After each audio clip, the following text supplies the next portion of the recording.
Big Boss Tamil season 9 13 October 2025 என்ன நடந்துச்சு? Show இன்ட்ரெஸ்டிங்காக இருந்ததா?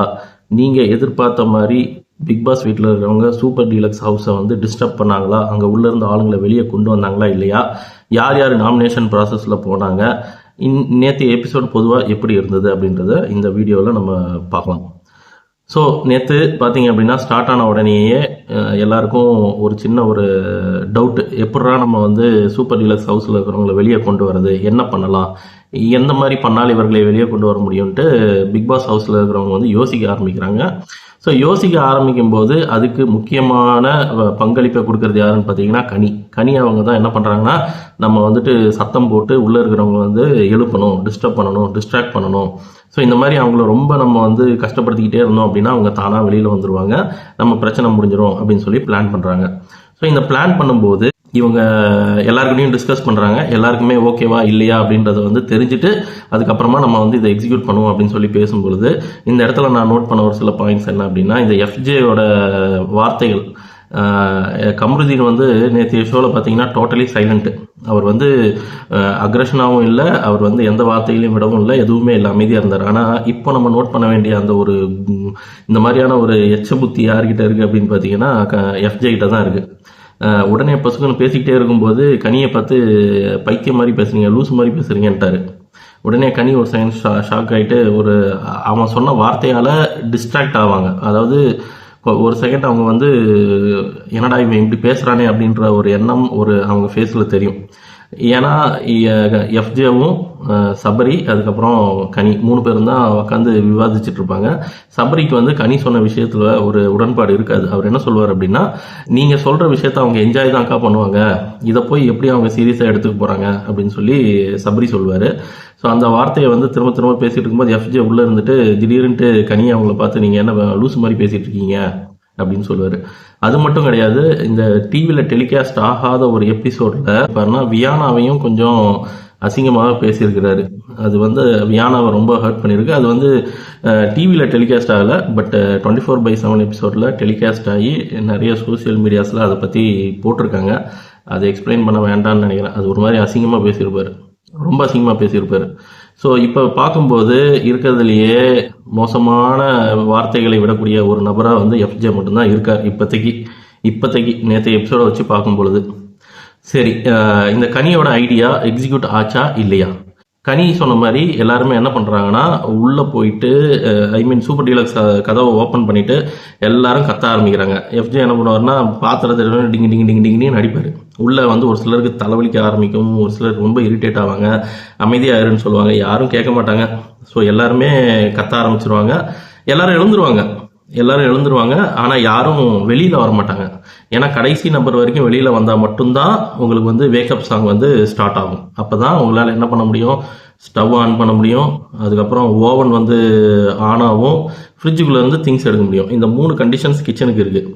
பட் இவங்க என்ன பண்ணுவாங்க, பிக் பாஸ் ஹவுஸ்மேட்ஸு அதுக்கு முன்னே கஞ்சி கரைச்சி எல்லாரும் வந்து குடிக்க ஆரம்பிச்சிருவாங்க. ஏன்னா பிக் பாஸ் வந்து நீங்கள் சாப்பிடக்கூடாதுன்னு சொல்லலை, பழைய திங்ஸை யூஸ் பண்ணக்கூடாதுன்னு சொல்லலை. அவர் சொன்னது 3 கண்டிஷன். ஒன்று, நீங்கள் ஸ்டவ் ஆன் பண்ணக்கூடாது, ஃப்ரிட்ஜ் அப்போ தான் ஆன் ஆகும், அதே மாதிரி மைக்ரோவேவ் ஆகணும், அதுக்கப்புறம் தான் ஆன் ஆகும். இந்த 3 கண்டிஷன் தான். ஸோ ஆல்ரெடி அங்கே இருக்கிற பழைய சோறையை வந்து இவங்க தண்ணி ஊற்றி கஞ்சியாக குடிக்க ஆரம்பிச்சிருவாங்க. அதே சமயத்தில் இவங்க என்ன பண்ணுவாங்க அப்படின்னா, கனி வந்து திரும்பவும் அந்த வேலையை ஆரம்பிப்பாங்க. எப்படின்னா சாப்பாட்டில் உப்பு போடுறது. இன்னொரு பாத்திரத்தில் இந்த சூப்பர் டீலக்ஸ் ஹவுஸில் இருக்கிறவங்க எப்படின்னு ட்ரிகர் ஆகி நம்ம சாப்பிட்றத பார்த்து நம்ம சாப்பாடை எடுக்க வருவாங்க அப்படின்னு பிளான் பண்ணுவாங்க. கரெக்டாக தான் பிளான் பண்ணியிருப்பாங்க. அதே மாதிரி அவங்க வந்து எடுத்தாங்க அப்படின்னா நம்ம சாப்பாடு எடுக்கக்கூடாது, இன்னொரு பாத்திரத்தில் சாப்பாடை போட்டு அதில் உப்பை போட்டு வச்சுருவோம் அப்படின்னு சொல்லி அதில் உப்பை அதிகமாக கொட்டி அந்த சாப்பாடை வேஸ்ட் பண்ணி வச்சுருப்பாங்க. அது அவங்களுக்கு தெரியாது, உள்ள சூப்பர் டீலக்ஸ் ஹவுஸில் இருக்கிறவங்களுக்கு தெரியாது, பட் வெளியில் இருக்கிற எல்லாருக்குமே தெரியும். அவங்க என்ன பண்ணுவாங்கன்னா, அந்த இன்னொரு பாத்திரத்தில் இருந்த சாப்பாடை இவங்க எல்லாருமே சாப்பிட்டு ஓரளவுக்கு சாட்டிஸ்ஃபைடாக இருப்பாங்க. சூப்பர் டீலக்ஸில் இருக்கிறவங்க இந்த இன்னொரு பாத்திரம் இருக்குது தெரியுமா, அதை என்ன பண்ணுவாங்கன்னா அதை எடுக்கணும் அப்படின்றதுக்காக இவங்க சாப்பிட்டு முடித்து இவங்க பாத்திரத்தை ரிமூவ் பண்ணிவிட்டு அந்த உப்பு போட்ட பாத்திரத்தை வந்து ஸ்டவ் மேலே வச்சுருவாங்க. வச்ச உடனே சூப்பர் டீலக்ஸ் ஹவுஸை வந்து ஃப்ரீயாக அந்த ஏரியாவை கிளியர் பண்ணி கிச்சன் கிட்ட யாருமே இல்லாத மாதிரி எதுவுமே கண்டுக்காத மாதிரி விட்டோம்னா கமருதீனோ இல்லை வினோத்தோ யாரோ வந்து என்ன பண்ணுவாங்கன்னா அந்த உப்பு போட்ட அந்த சாப்பாடை வந்து அது உப்பு போட்டிருக்குன்னு தெரியாமல் எடுத்துகிட்டு போய் உள்ளே போயிடுவாங்க. உள்ளே போய் கமருதீன் சாப்பிடவும் ஆரம்பிப்பார். சாப்பிட ஆரம்பிக்கும் போது அது வந்து பயங்கர உப்பாக இருக்குன்றது அப்போ தான் புரியும். பிக் பாஸ் வந்து போன வாரமே அந்த உப்பு போட்டதை வந்து பெரிய அளவில் கேட்கல. இப்போது இந்த உப்பு போடுற இந்த சீக்வன்ஸ் வந்து தொடர்ந்து நடந்துகிட்டே இருக்குது. சாப்பாடை வந்து வேஸ்ட் பண்ணுறதுன்றது தொடர்ந்து நடந்துக்கிட்டே இருக்குது. இது வந்து என்னையை பொறுத்த வரைக்கும் ஒரு நல்ல ஒரு கேம் பிளே மாதிரி தெரியல. சாப்பாடை வேஸ்ட் பண்ணுறதுன்றது ரொம்ப ரொம்ப ஒர்ஸ்டான ஒரு ஹேபிட்டு. அதை வந்து ப்ரொமோட் பண்ணுறது சரி கிடையாது. இதை வந்து பிக் பாஸ் வந்து கொஞ்சம் நிறுத்தினா நல்லா இருக்கும்னு தோணுது. ஏன்னா சாப்பாடோட வேல்யூ தெரிஞ்சிருந்தால் அவங்க இந்த மாதிரி பண்ண மாட்டாங்க. வேறு ஏதாவது எக்ஸிக்யூட் பண்ணுங்கள், வேறு ஏதாவது பண்ணுங்கள். இப்போ பிக் பாஸ் என்ன சொல்கிறாருன்னா, நீங்கள் உள்ளே இருக்கிறவங்கள வந்து வெளியே கொண்டு வரதுக்கு தேவையான என்ன உங்களுக்கு பண்ணணுமோ அந்த மாதிரி பண்ணுங்கள் அப்படின்னு தான் சொல்கிறாரே தவிர சாப்பாடை வேஸ்ட் பண்ணுங்கள் அப்படின்லாம் எங்கேயுமே அவர் சொல்லலை. இது வந்து நல்ல ஒரு கேம் பிளேவாக தெரியவில்லை. கனி அவங்களுக்கு தெரிஞ்சது உப்பு போடுறது மட்டும்தான். அதை ஸ்டாப் பண்ணியாச்சுன்னு வச்சிங்களேன், அவங்க வீட்டை விட்டே வெளியே போயிடுவாங்க. அப்புறம் கேப்டன் துஷார் தலை ரொம்ப ஒர்ஸ்ட்டு. எப்படி சொல்கிறது, அதாவது பிக் பாஸே ஆதிரையை கேள்வி கேட்கல, ஏமா மாஸ்க் போடலன்ட்டு. அவங்க வந்து ரொம்ப கனிவாக ஆதிரை காலில் விழாத குறையா ஏமா கொஞ்சம் ஃபாலோ பண்ணுங்கன்னு சொல்லிட்டு போனாங்க. இப்போது தலை வந்துட்டு என்ன சொல்கிறாரு அப்படின்னா, நான் போய் மாஸ்க் எடுத்துகிட்டு வரேன்னு போய் மாஸ்க் எடுத்துகிட்டு வந்து ஆதிரைகிட்ட கொடுக்குறேன். இது எந்த மாதிரியான தலைப்பா? இப்போ 20 பேர் அங்கே இருக்காங்க. அத்தனை பேருமே கொடுத்த கண்டிஷன்ஸை வேலை செய்யலை, சரி வர அவங்க ஃபாலோ பண்ணலை, ரெஸ்பெக்ட் பண்ணலை, இந்த மாதிரி தான் வயலேஷன் பண்ணிட்டு இருக்காங்க அப்படின்னா துஷார் தான் போயிட்டு எல்லாருக்குமே ஒவ்வொன்றா எடுத்து கொடுத்து ஃபாலோ பண்ணுங்கன்னு காலில் விழுந்துட்டு இருப்பாரா? இதுதான் லீடர்ஷிப்பா? எனக்கு அது வந்து பெருசாக தெரியல. மேபி அவர் வந்து இந்த மொதல் டைம் அப்படின்றதுனால ஒருவேளை அந்த மாதிரி அவர் சொல்லியிருந்துருக்கலாம். பட் அது ஒரு கேப்டன், ஒரு தலைக்கான ஒரு அழகாக எனக்கு தெரியலை. அதே மாதிரி ஒரு கேவலமான ஒரு விஷயம்னு பார்த்தா, அந்த எஃப்ஜேக்கும் ஆதிரைக்கும் இடையில் நடந்து கொண்டிருக்கிற தேவையில்லாத சீன்ஸ், அதை வேற அப்படியே சேர்த்து டெலிகாஸ்ட் பண்ணிட்டு இருக்காங்க. எப்பா முக்கியமான விஷயங்களை டெலிகாஸ்ட் பண்ணுங்க. இதை டெலிகாஸ்ட் பண்ணி எங்களுக்கு என்னத்தான் நடக்க போகுது? எரிச்சல் தான் வருது. அதுலேயும் ஆதிரை மூஞ்ச பார்த்தாலே எரிச்சல் தான் வருது. மாஸ்க் போடுறது கிடையாது, யாரையும் ஃபாலோ பண்ணுறது கிடையாது, பிக் பாஸ் ஒரு கேள்வி கேட்கறது கிடையாது, கேப்டன் ஒன்றும் கேட்கறது கிடையாது. அந்த அம்மா அது இஷ்டத்துக்கு நடக்குது. இவன் எஃப்ஜே என்னடானா இஷ்டத்துக்கு பேசிகிட்டு இருக்கான். ஒரு மரியாதை கிடையாது, பேச்சில் ஒரு என்ன பேசுகிறோன்றது தெரியலை. இப்படி இருக்கிறாங்க. ஓகே, இதெல்லாம் முடிஞ்சிருச்சா? இப்போ என்ன பிக் பாஸ் டீலக்ஸ் வீட்டில் இருக்கிறவங்களாம் வெளியில் வந்தாச்சு. ஸோ சாப்பாடு ரெடி, எல்லாம் ஓகே. அடுத்த டாஸ்க் என்ன?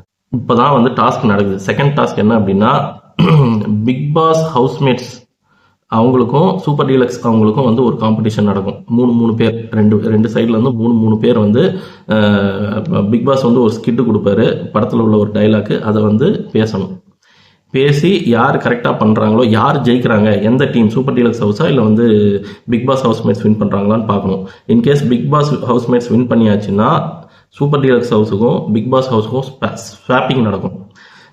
சூப்பர் டீலக்ஸ் ஹவுஸில் வந்து 2 பேர் நார்மல் பிக் பாஸ் ஹவுஸுக்கு வந்துடுவாங்க. பிக் பாஸ் ஹவுஸ்மேட்ஸில் வந்து 3 பேர் சூப்பர் டீலக்ஸ் ஹவுஸுக்கு போவாங்க. இதுதான் வந்து போட்டி.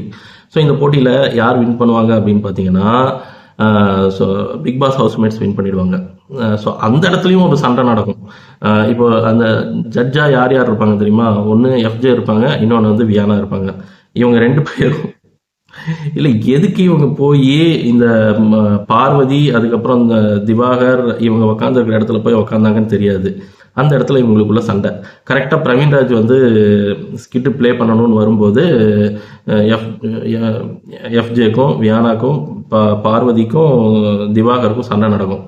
ஏன்னா எஃப்ஜேவும் வியானாவும் ஜட்ஜ் இல்லையா? அவங்க என்ன சொல்லுவாங்க அப்படின்னா, பார்வதியை வேற எங்கேயாவது போய் உக்காருங்க அப்படின்வாங்க. இவங்க உடனே கொஸ்டின் கேட்காங்க, நான் ஏன் போகணும்? நீ வந்து உக்காந்த, உனக்கு பிடிக்கல அப்படின்னா நீ வேற இடத்துக்கு போக வேண்டியது தானே, என்ன ஏன் மாற சொல்ற அப்படின்னு சொல்லி ஒரு இடத்துக்கான ஒரு சண்டை, தேவையான சண்டை தான். இல்லை, அவங்க வந்து பிடிக்கலன்னா அவங்க போக வேண்டியது தானே, இன்னொருத்தங்களை ஏன் சேஞ்ச் ஆக சொல்லணும்?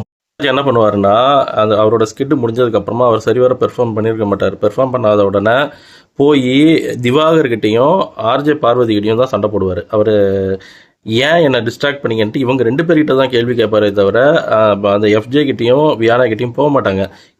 ஏன்னா வீட்டில் இருக்கிற எல்லாரோட மனநிலையும் பிரச்சனை பண்ணுறவங்க திவாகரும் பார்வதியும் தான் ஆயிடுச்சு. அதனால இவர் நியாயமான ஆளாக இருந்தால் எல்லாருக்கிட்டையும் கேள்வி கேட்டுருக்கணும், எல்லாரையும் வந்து கேட்டுருக்கணும், ஏன் இந்த மாதிரி டிஸ்ட்ராக்ட் பண்ணுறீங்க, ஏன் இந்த மாதிரி பண்ணுறீங்க அப்படின்ட்டு. அது என்ன திவாகர்கிட்ட மட்டும் போய் சண்டை போடுறது, அவர் தான் காரணமா? திவாகர் கரெக்டாக கேட்பார், அங்கே போய் கேளு, அவங்களையும் கேளு, நாங்கள் உட்காந்த இடத்துல தானே உட்காந்துருந்தோம், அவங்க தானே வந்து எங்களை டிஸ்டர்ப் பண்ணாங்க. ஆக்சுவலாக வந்து அந்த ஜட்ஜஸ் 2 பேருக்கும் நடுவில் உட்காந்துருப்பாங்க. ஆரம்பத்தில் எல்லாரும் உட்காந்துருக்கும் போது அந்த சீட்டில் நடுவில் உட்காந்துருப்பாங்க. பட் அங்கே இருந்தால் சரிவர தெரிய மாட்டேங்குதுன்னு தான் பார்வதி அண்ட் பார்வதிக்கிட்டையும் திவாகர்கிட்டையும் வந்து உட்காருவாங்க சைடு கார்னரில். அப்படி உட்காந்துருக்கும் போது அவங்களுக்கு சரிவர இடம் இல்லைன்னு சொல்லிட்டு பார்வதியை நவர சொல்லுவாங்க. ஸோ இந்த இடத்துல இந்த ஆரம்பத்துக்கு காரணம் அந்த 2 ஜட்ஜஸ் தான். பட் பிரவீன்ராஜ் என்ன பண்ணுவார்னா திவாகர்கிட்டையும் பார்வதிகிட்டையும் தான் சண்டைக்கு வருவார். இது எல்லாமே காமனாக நடக்கக்கூடிய ஒரு விஷயங்கள். ஒருத்தவங்களை வந்து தேவையில்லாமல் டிஸ்டர்ப் பண்ணுறது இதெல்லாம். ஸோ இந்த மாதிரியான ஒரு விஷயம் நடக்கும். இதில் சூப்பர் டீலக்ஸ் ஹவுஸில் இருக்கிறவங்க தோற்றுருவாங்க, பிக் பாஸ் ஹவுஸில் இருக்கிறவங்க வின் பண்ணிடுவாங்க. ஸோ இப்போ ஸ்வாப்பிங் நடக்கும், யார் யார் எங்கே போகிறாங்க எங்கே வராங்க அப்படின்ட்டு. ஸோ கம்ருதீனும் அதுக்கப்புறம் அரோராவும் சூப்பர் டீலக்ஸ் ஹவுஸ்லேருந்து நார்மல் ஹவுஸுக்கு வந்துடுவாங்க. பிக் பாஸ் ஹவுஸ்லேருந்து பார்வதி, திவாகர் அண்ட் ஆதிரை இவங்க வந்து அந்த வீட்டுக்கு போயிடுவாங்க. ஸோ இதோட அந்த சீக்வன்ஸ் முடிஞ்சது. அது நல்லா தான் இருந்தது, கண்டிப்பாக அப்ரிஷியேட் பண்ணலாம். ட்ரை பண்ணாங்க, அந்த ஸ்கிட்டை ப்ளே பண்ணவங்க வந்து ஓரளவுக்கு ட்ரை பண்ணியிருப்பாங்க, நல்லா தான் பண்ணியிருப்பாங்க. ஒரு சிலர் பண்ணாங்க, ஒரு சிலர் பண்ண முடியலன்னு வச்சிங்களேன். பெரிய டைலாக், சின்ன டைலாக்னா கூட பரவாயில்ல, டக்குன்ட்டு இவ்வளோ பெரிய டைலாக் மனப்பாடம் பண்ணி பேசணும் அப்படின்னும் போது கொஞ்சம் கஷ்டம் தான். பட் பண்ணாங்க, ஓகே. எனிவே அவங்களாம் ஆக்டர்ஸ், ஸோ கண்டிப்பாக பண்ணுவாங்க. அடுத்தது என்ன நடந்தது அப்படின்னா நாமினேஷன். யார் நாமினேட் பண்ணாங்க அப்படின்றது. சூப்பர் டீலக்ஸ் ஹவுஸில் 50% பீப்புள் மட்டும்தான் நாமினேஷனுக்கு போக முடியும் அப்படின்ற கண்டிஷன் தெரியும் இல்லையா. இதில் யார் நாமினேஷன் ஃப்ரீ பாஸ் எடுத்தது அப்படின்னு பார்த்தீங்கன்னா வினோத், வியானா, ஆதிரை. இவங்க இப்படியே எஸ்கேப் ஆகலான்னு பார்க்குறாங்க. இவங்க எப்படியும் மாட்டும் போது இவங்களை வச்சு செய்வாங்க. அதுக்கப்புறம் சரி, நிறைய ரீசன்ஸ், இவங்க இப்படி இருக்காங்க, அவங்க அப்படி இருக்காங்க, ஒருத்தங்க பின்னாடியே ஒளிஞ்சிக்கிறாங்க. திவாகர்லாம் வந்துட்டு பார்வதி பின்னாடியே ஒளிஞ்ச மாதிரி தான் இருக்குது. பார்வதி ஏதாவது பேசியாச்சுன்னா திவாகர் பேசுறாரு, திவாகர் பேசியாச்சுன்னா பார்வதி. இதையும் பிக் பாஸ் வந்து நெக்ஸ்ட் வீக் கேட்கணும். ஒரு குரூப்பாக ஆக்ட் ஆகாமல் தன்னிச்சையாக நடந்துக்கிட்டால் நல்லா இருக்கும்னு தோணுது. ஸோ இதையும் வந்து கேட்டால் நல்லா இருக்கும். ஸோ யார் நாமினேஷன் ஆயிருக்காங்க அப்படின்றத பார்க்கலாம். என்ன நினைக்கிறாரோ அதை நடத்தணும்னு நினைக்கிறாரு. கண்டென்ட்காகவும் கேமராக்காகவும் பண்ற மாதிரி தெரியுது. பாருக்கு அடங்கி போறாரு. பிசிக்கலா அட்டாக் பண்றாங்க. துஷார், கமருதன் 2 பேரும் தான் இருக்காங்க, வேற யாரையும் சேர மாட்டேங்கிறாங்க. பர்சனல் வெஞ்சன்ஸ் இருக்கிறது தெரியுது. கையை நீட்டி பேசுறான். ஸ்மார்ட் பிளே, ஒரிஜினல் பேச காட்டாம நடிக்கிறாரு. போன்ற காரணங்களுக்காக இந்த வாரம் நாமினேட் செய்யப்பட்டவர்கள் பாரு, கமருதன், அரோரா, எஃப்ஜே, அப்சரா, ரம்யா, சபரி, எமி மற்றும் திவாகர். ஸோ இவங்களாம் நாமினேட் ஆனது. பட் அப்சரா இன்னும் டிவியில் தெரியவே கிடையாது.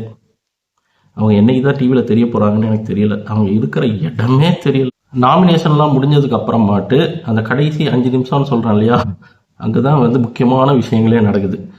பார்வதி, திவாகர் இவங்க 2 பேரும் உட்காந்து பேசுவாங்க. அந்த இடத்துல பார்வதி வந்து கனியை பற்றி சொல்லுவாங்க. லைக் நாமினேஷனுக்குள்ளேயே கனி வரல, அப்படியே சுற்றி எல்லார் பேரும் வந்தது, ஆனால் கனி மட்டும் வரல. ஏன் இவங்க வந்து பார்வதி வந்து சூப்பர் டீலக்ஸ் ஹவுஸில் போனாங்க அப்படின்றதையும் ஜஸ்டிஃபை பண்ணியிருப்பாங்க. ஏன்னா 50-50 நாமினேஷன் ஃப்ரீ இருக்குது.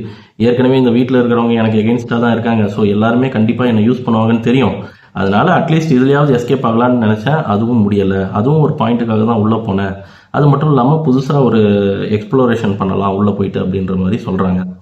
அதை தாண்டி வேற நாமினேஷனில் கனி ஏன் வரல அப்படின்றத பற்றியும் பேசுகிறாங்க. அவங்க சொல்கிறாங்க அவங்க ஒரு கன்னிங்கான கேம், ஒரு நரி மாதிரி வேலை பார்க்குறாங்க அப்படிங்கிறாங்க. எப்படி அப்படின்னா சாப்பாடு அப்படின்ற விஷயத்த அவங்க கைக்குள்ளே வச்சுக்கிறாங்க, அந்த கிச்சனையும் அவங்க கைக்குள்ளே வச்சுக்கிறாங்க. சாப்பாடு கொடுக்குற மாதிரி கொடுக்குறாங்க, அதை வச்சு ஒரு கேமும் விளையாடுறாங்க அப்படின்றாங்க. ஸோ பார்வதியும் திவாகர் அவங்களுடைய ஐடியாலஜி என்ன அப்படின்னா ஒவ்வொருத்தங்களுடைய அவங்களுடைய குணம்னு ஒன்று இருக்கும் இல்லையா, அதை வெளியே கொண்டு வரணும் அப்படின்றதுக்காக ட்ரிகர் பண்ணி அவங்க எப்படிப்பட்டவங்கன்றதை செக் பண்ணல, அவங்கள வந்து வெளியில் கொண்டு வராங்க. இதுதான் அவங்களோட கேம் பிளே. திவாகர் தெளிவாக சொல்லியிருப்பாரு, எஃப்ஜேவோட கேரக்டர் இன்னைக்கு வெளியில் வர்றதுக்கு காரணமும் அவர் தான். அதே மாதிரி ரம்யா அவங்களுடைய கேரக்டர் வெளியில் வர்றதுக்கும் காரணம் இவர் தான் அப்படின்னு ஸ்ட்ராங்காக பதிவு பண்ணுறாங்க. ஏன்னா இவங்க அவங்கள எந்த அளவு ட்ரிகர் பண்ணுறாங்களோ அப்போது அவங்களோட கேரக்டர் வெளியே வரும்போது அதை வைத்து எல்லாரும் முன்னாடியும் இவங்க இப்படித்தான்ட்டு அடித்து பேசுகிறாங்க, எல்லாரும் முன்னாடியும் பதிவு பண்ணுறாங்க, எல்லாரும் மனசுலையும் அதை வந்து கொண்டு போய் ஆழமாக இறக்குறாங்க. இதுதான் இவங்களோட கேம் ஸ்ட்ராட்டஜி. அதே மாதிரி கெம்மியோட கேரக்டர் வெளியில் வர்றதுக்கு பார்வதி தான் மெயின் ரீசன் அப்படின்னு அவங்க சொல்கிறாங்க. இந்த தடவை இவங்களோட டார்கெட் கனி, அவங்கள நாமினேஷனில் கொண்டு வரணும். இந்த தடவை நிறைய சான்ஸ் இருக்குது. ஏன்னா கனி அவங்க வந்து இந்த தடவை கிச்சன் டீமில் கிடையாது, அவங்க கிளீனிங்கில் இருக்காங்க அப்படின்னு சொல்லி கலையரசன் சொல்கிறாரு. ஏன்னா கடைசியில் கலையரசன், அதுக்கப்புறம் திவாகர், பார்வதி 3 பேரும் உட்காந்து பேசுகிறாங்க. உண்மையிலேயே ஒரு பயங்கரமான ஸ்ட்ராட்டஜி தான். ஆனால் விஜய் டிவி ஒரு விஷயம் பண்ணுறாங்கப்பா. ப்ரொமோன்னு ஒன்று போட்டாங்க, 3 ப்ரொமோ. அந்த 3 ப்ரொமோவையும் பார்க்கும்போது ஆஹா இந்த இன்னைக்கு எபிசோடு வேற லெவல்ரா அப்படின்னு பார்த்தா, பார்வதி கிச்சனில் உட்காந்து கனி கூட டிஸ்டர்பன்ஸ் பண்ணிட்டு இருக்காங்க, பிரச்சனை பண்ணிட்டு இருக்காங்க. அந்த சீனு வரவே இல்லை. அதே மாதிரி திவாகர் வந்து அந்த கப்பில் சாப்பாடு வேண்டாம்னு சொல்லி சண்டை போடுவார் தெரியுமா, அந்த சீனும் வரலையே. ஆக மொத்தத்தில் 3 ப்ரொமோவில் வந்த 3 முக்கியமான சீன்ஸுமே பிக் பாஸ் ஷோவில் இல்லை. எங்கே போச்சு, என்ன நடந்துச்சு? விஜய் டிவி அவர்களே தெளிவுபடுத்துங்க. உங்கள் ப்ரொமோவை பார்க்கலாமா இல்லை உங்கள் ஷோவை பார்க்கலாமா? மன கஷ்டப்படுத்தாதீங்க ப்ளீஸ். திவாகரும் பார்வதி அவர்களும் உட்காந்து பேசிகிட்டு இருந்த சமயத்தில் நீங்கள் ஒரு விஷயம் நோட் பண்ணணும். திவாகருக்கும் பார்வதிக்கும் சண்டை வந்துருச்சு. அப்போ திவாகர் ஒரு பாயிண்ட் சொல்லுவார், லைக் 2 பேருமே சேம் மென்டாலிட்டியாக இருந்தால் இந்த மாதிரி தான் அடிக்கடி முட்டிக்குது அப்படின்னு சொல்லி ஒரு வார்த்தை சொல்லுவார். இது இப்போ முட்ட ஆரம்பித்தது, இனி ரொம்ப முட்டும். இன்னும் எத்தனை நாளுப்பா இருக்குது? இன்னும் 95 டேஸ் இருக்குது. எங்கே போய் முடிய போகுது? இவங்களாம் அவ்வளோ தூரம்லாம் போக மாட்டாங்க. இனி அடுத்த வாரத்திலே சண்டையை போட்டுட்டு இவங்க 2 பேரும் ஆப்போசிட்டில் நாமினேட் பண்ணிக்கிறாங்களா இல்லையான்னு பாருங்கள்.